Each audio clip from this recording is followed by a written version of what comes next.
pregamos a Cristo e a Ele crucificado, porque cremos que na pregação do Evangelho, o autor da fé consuma a fé pela obra do Espírito Santo. Quando a igreja ora, quando as pessoas estão ali para ouvir o Evangelho, a obra de Deus pode acontecer, porque é pela graça que somos salvos, por meio da fé, e isso não vem de nós, não vem de vós, é um dom de Deus, é um presente dele, é um favor que não merecemos, e isso nos constrange, porque como é que pode ser um negócio desse? Eu não faço nada, não é justo isso, não parece certo isso, eu tenho que fazer alguma coisa, porque senão, peraí, por que então que eu creio e o outro não? Por que Deus me amou e não amou o outro? Esse tipo de pergunta que só faz quem ainda não entendeu, quem ainda não recebeu, ou talvez que não foi ainda mergulhado nesse amor.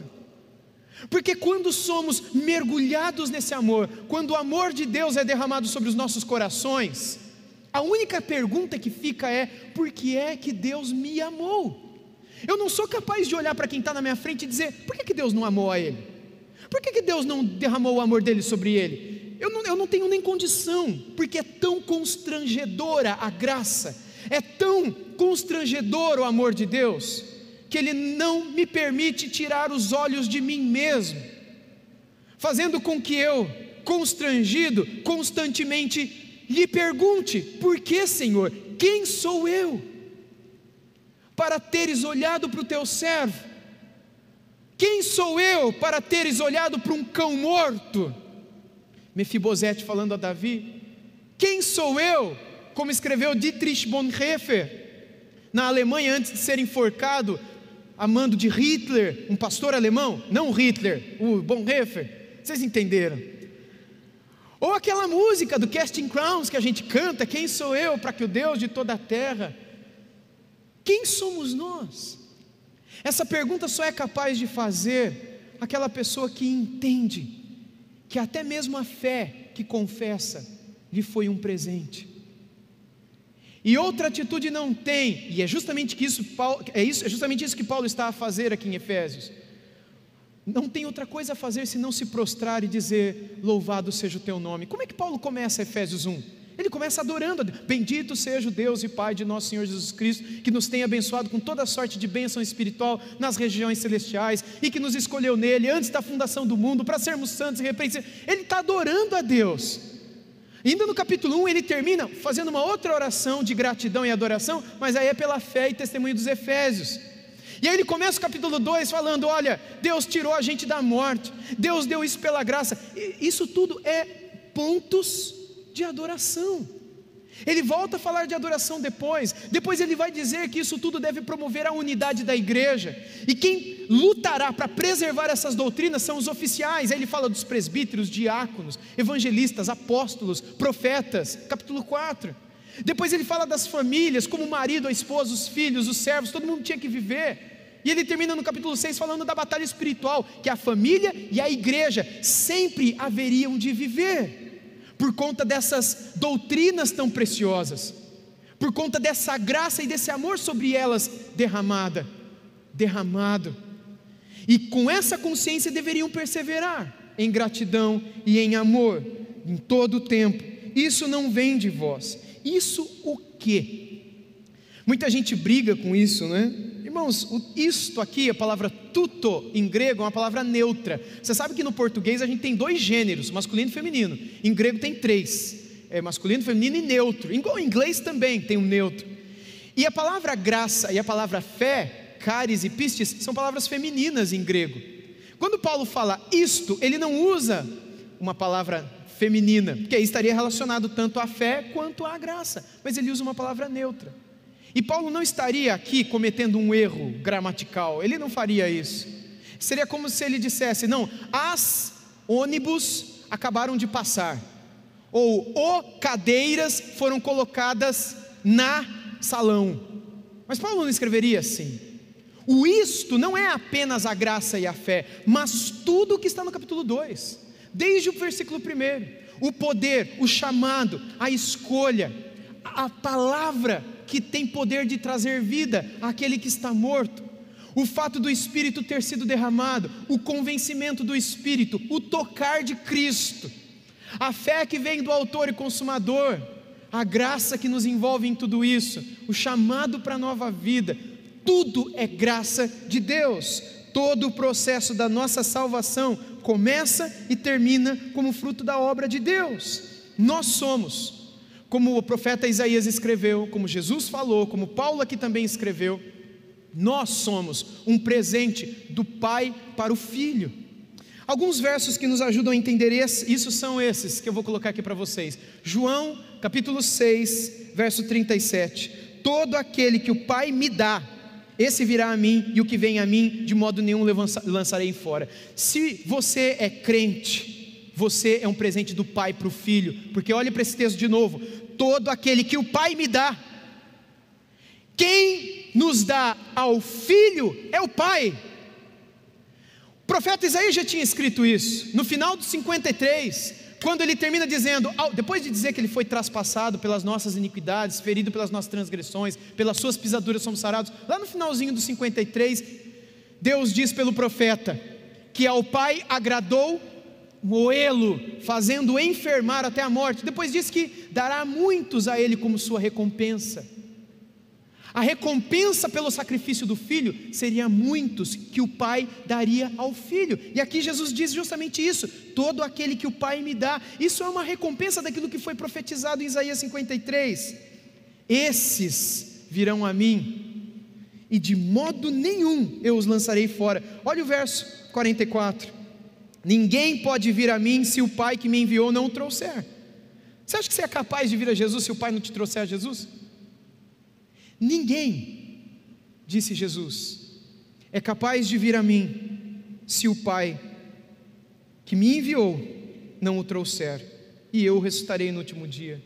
Entenda, mesmo que você não compreenda tudo que está nesse texto, essas palavras aqui não nos são dadas para a gente ficar discutindo, porque tem muita gente que bate boca com isso, né? E fica discutindo se é Deus, se é você.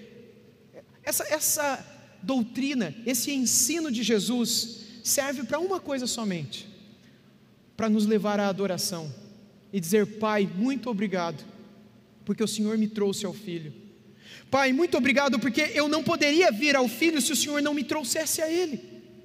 Eu não teria compreendido, eu não teria crido. Você já tentou evangelizar alguém? Trazer alguém para o Senhor Jesus, para Deus? E aí tem hora que você fica com vontade de rachar a cabeça ou colocar a Bíblia dentro. Não literalmente, obviamente, né? Mas figuradamente. Já teve vontade, mas não consegue, você não consegue, né? Aí você fala: não, eu vou convidar o pastor, os pastores, eles vão conseguir. Aí você leva o pastor lá e não muda nada. Aí você fala: mas como é que pode? Eu consegui, eu acreditei, eu sou o cara, eu sou bom. Vou chegar no céu e vou dizer: toda a honra e toda a glória sejam dadas para mim eternamente, amém. Porque eu entendi.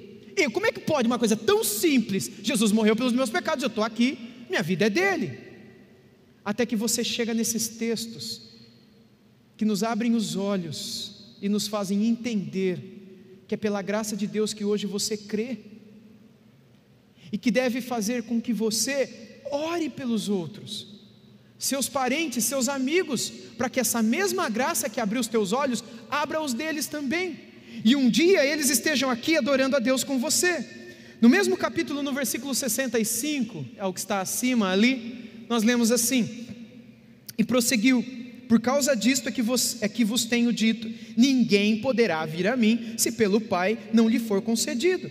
No texto abaixo de Mateus 16, 17, nós lemos: então Jesus lhe afirmou: bem-aventurado és, Simão Bar-Jonas, porque não foi carne ou sangue que te revelaram, mas o meu Pai que está nos céus. E em João 1, versos 12 e 13, mas a todos quantos o receberam, deu-lhes o poder de serem feitos filhos de Deus, a saber, os que não creem no seu nome, os quais não nasceram do sangue, nem da vontade da carne, nem da vontade do homem, mas nasceram da vontade de quem? De Deus. É pela vontade de Deus, é pela vontade do Pai. Há um outro texto ainda em Atos dos Apóstolos, capítulo 16, o texto que fala da Lídia, a famosa Lídia, certa mulher chamada Lídia, da cidade de Tiatira, vendedora de púrpura, temente a Deus, nos escutava. O Senhor lhe abriu o coração para entender as coisas que Paulo dizia. É Deus quem abre o coração, é Deus quem abre a mente. É por isso que quando alguém está evangelizando, o outro alguém está com o joelho dobrado, com os olhos fechados, com o coração quebrantado, dizendo: Deus, abre a mente, abre o coração, Deus convença, Deus abre os olhos, ilumina essa mente, porque se Deus não o fizer, essa pessoa permanecerá morta. É um milagre a salvação. E um morto ressuscitado vive para adorar constantemente. Ainda mais adiante, em Romanos 10, 14, nós lemos: como porém invocarão aquele em quem não creram? E como crerão naquele de que nada ouviram? E como ouvirão se não há quem pregue? Por isso pregamos. Em Tiago 1, 16 a 18 nós lemos: não vos enganeis, meus amados irmãos, toda boa dádiva e todo dom perfeito são lá do alto, descendo do Pai das luzes, em quem não pode existir variação ou sombra de mudança, pois segundo o seu querer Ele nos regerou pela palavra da verdade, para que fôssemos como que primícias das suas criaturas.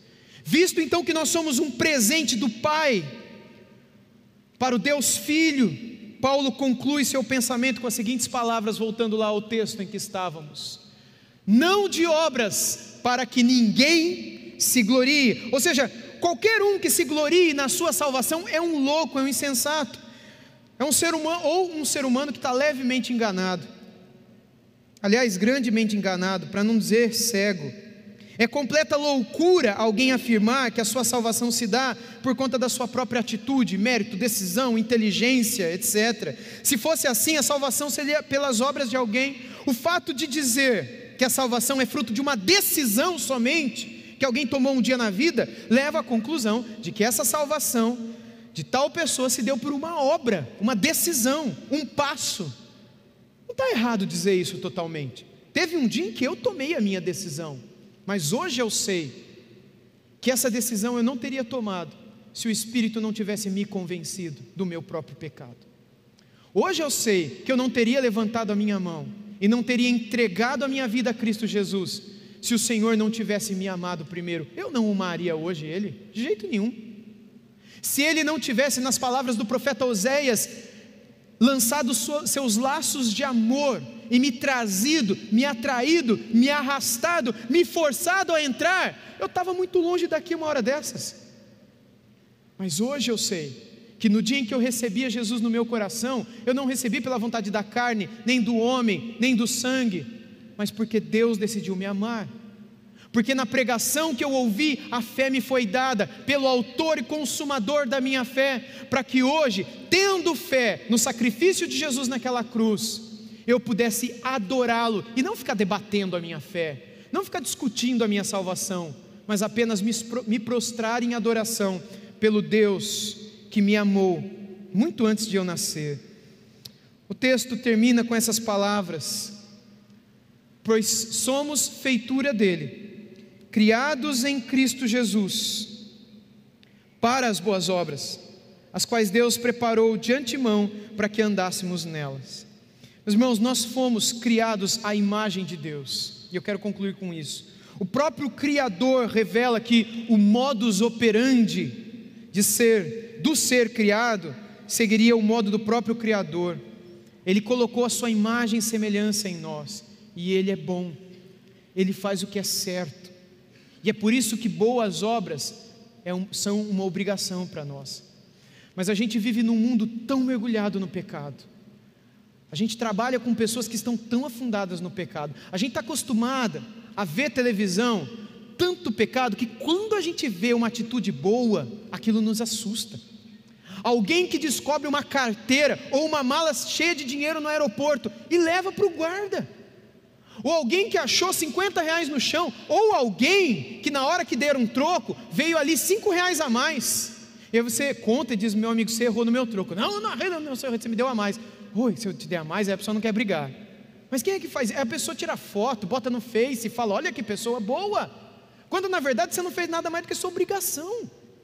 Se você acha uma carteira na rua cheia de dinheiro, você leva para tua casa e diz: foi Deus quem me deu. Não, alguém vai ficar sem aquele dinheiro. Você pega aquilo que não é teu e devolve, leva para algum lugar, pensa no que fazer. Mas essas atitudes são tão estranhas, como por exemplo um jovem que se casa com uma jovem nas condições que a Bíblia prevê. O que o mundo fala hoje disso? É um absurdo. Quando sabe-se, por exemplo, que um jogador ou que um artista ou alguém famoso casou virgem, o que se fala desse cara? Não, isso vira matéria de televisão. Por qual razão, gente? Porque você e eu estamos tão afundados no mundo de pecado, que quando a gente vê um sinal da graça, isso nos assusta, vira matéria do fantástico, porque a gente não sabe o que é Deus, a gente não sabe o que é fé, a gente vive no pecado, mas diz que tem fé, a gente vai na igreja e diz que tem fé, mas a gente esconde a grande realidade da miséria do nosso coração. Esta fé nos leva para o inferno. A fé que salva é a fé que faz com que a gente olhe para o nosso dia a dia, para o nosso espelho, para a nossa vida, e vejamos que se não há mudança, se o nosso estilo de vida não é outro, então fé ainda não há. Se eu sou um jovem solteiro e vivo exatamente como todos os jovens solteiros que namoram vivem, não há fé no meu coração. Não seja bobo, não se engane. Se eu sou um senhor, uma senhora, uma esposa, um marido, que me digo crente, que tenho fé, mas quando eu estou no salão de cabeleireiro, ou quando eu estou na barbearia, ou quando eu estou no ponto de ônibus, ou quando eu estou na roda do cafezinho dos meus colegas de trabalho, e eles estão ali só no pecado, eu entro junto e dou risada, eu não tenho fé. O que você tem dentro de você é uma fé inútil, porque a fé transforma, a fé mergulha você em Cristo e faz com que você seja transformado à imagem dele. Você lembra de Michelangelo, aquele grande artista renascentista que esculpiu Davi, que à época era a maior estátua já construída no mundo? Certo dia perguntaram para Michelangelo: como é que você chegou no Davi? Diziam, é perfeita aquela imagem. Ele disse, não, eu só tirei tudo aquilo que eu não achava que era Davi. Eu olhei para aquela pedra, eu vi Davi, e eu comecei a tirar tudo aquilo que não era Davi. Quando Deus coloca fé em nosso coração, Ele começa a tirar de você tudo que não é Cristo. Quando Ele dá a fé bíblica, essa fé mediante a qual nós somos salvos, Ele começa a tirar de você tudo que não é Jesus em você. Deus começa a esculpir você, até que em você se veja a imagem do Filho de Deus. Paulo escreveu sobre isso aos Coríntios, Jesus falou sobre isso, está em todos os evangelhos. O próprio Antigo Testamento aponta para a realidade de sermos transformados, a fim de que voltássemos a ser como era Adão e Eva antes do pecado.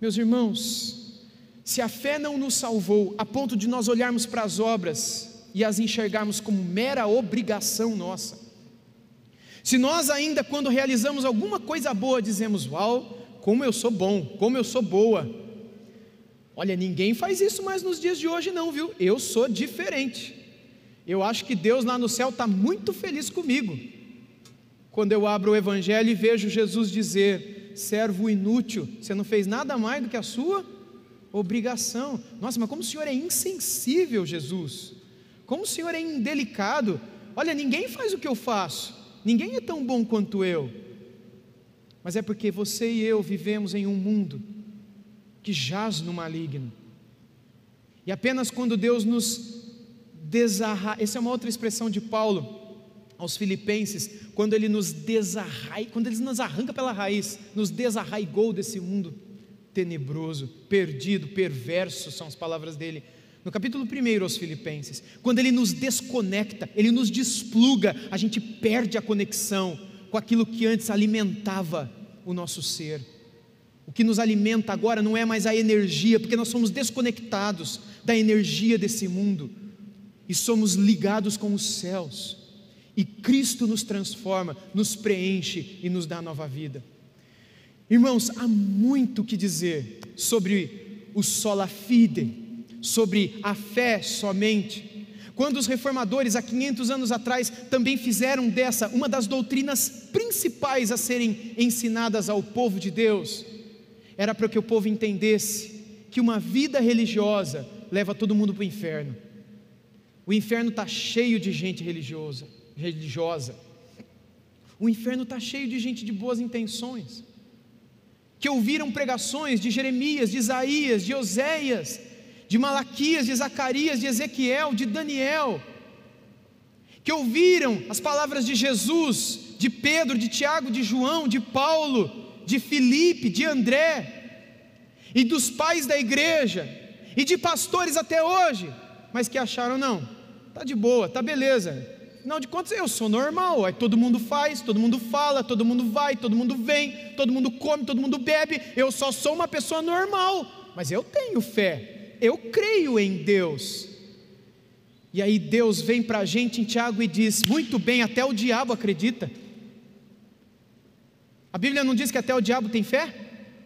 Qual é a diferença da fé do diabo para a sua fé? Porque o diabo também tem fé em Jesus, mas a fé sobre a qual a Bíblia fala, não é aquela que é meramente expressa em palavras, mas é aquela que é vista em obras, que é expressa em palavras por ter sido recebida no coração. Mas uma prova de que foi recebida é a transformação, é que as pessoas nos verão como seres em processo de esculpimento, esculpição, não sei qual que é a palavra aqui, transformação. Somos barro na mão do oleiro, ou somos já vasos feitos que dizem, não tenho nada que ser transformado, não muda em mim não, deixa eu continuar vivendo do jeito que eu estou vivendo, porque está muito bom assim. Ou somos barros dizendo, Senhor, toma a minha vida, muda o que tem que ser mudado, tira o que tem que ser tirado, mas me dá essa fé, para que eu seja como teu filho, transformado para a tua glória, e que manifeste ao mundo a tua graça, enquanto eu aqui viver. Essa é a fé que testemunha que houve salvação no seu coração, transformação em sua alma. Eu concluo com aquela palavra de Jesus, para aqueles que queriam segui-lo, quando o jovem rico e outros disseram que queriam segui-lo, Jesus disse que se alguém quisesse vir após ele, deveria fazer 3 coisas, vocês lembram? Eu vou encerrar com isso. Primeiro, negue-se a si mesmo, negue-se a si mesmo. Segundo, tome a sua cruz, depois creia em mim, é isso? Segue-me, porque crer até o diabo acredita, mas segue é somente aquele que acredita e foi transformado para ir atrás. Um sinal de que existe fé genuína no seu coração, para você se autoexaminar, 2 Coríntios 13:5, examina-te a ti mesmo, para saber se há fé no seu coração. 2 Coríntios 13:5, te examina, e Paulo escreve isso para os cristãos, para você examinar se realmente há fé genuína no seu coração, e eu no meu coração. Estamos seguindo a Jesus, ou estamos meramente dizendo que cremos nele? Crer, até o diabo diz que crê. O meu papagaio, eu não tenho, mas se eu tiver, até ele diria que tem fé em Jesus. Mas seguir, andar onde ele anda, falar como ele fala, tratar as pessoas como ele trata, olhar para onde ele olha, entrar nos sites que ele entra, teclar o que ele tecla, isso somente quem o segue de verdade, porque recebeu a fé que transformou e está esculpindo essa vida, até que um dia, alguém olhando para você, e olhando para o Senhor, ouça do Senhor, que o Senhor quis tirar de você, tudo aquilo que não era Cristo, que Cristo seja glorificado em você e em mim, que não se veja outra coisa em nós, senão homens e mulheres que estão seguindo a Jesus, que negaram a si mesmo, que estão levando a sua cruz, até um dia trocarem por uma coroa, e que também colocarão aos pés desse Cordeiro que se deu por nós.